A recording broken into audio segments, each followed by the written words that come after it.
My dear audience, how are you all? I wish you are all are well, also fine by the grace of my Lord Sri Krishna. So, one topic I want to speak here about our happiness. Sukhi arki. We're thinking all of rich people are happy always, but that is wrong. টাকা পয়সা বেশি থাকলেই যে মানুষ সুখ স্বাচ্ছন্দ্যে থাকে এমনটা না. The most of people who are so rich person are not so happy. তাদের হচ্ছে চিন্তা ধারণা সব আরও কত বড় লোক হইতে হবে, কেমনে হওয়া যাবে এরকম. কিন্তু basically we are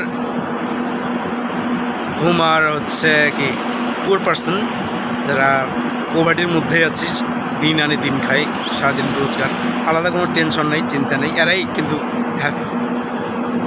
so change your thinkingness, চিন্তা ধারণা বদলা. Thank you, bye by.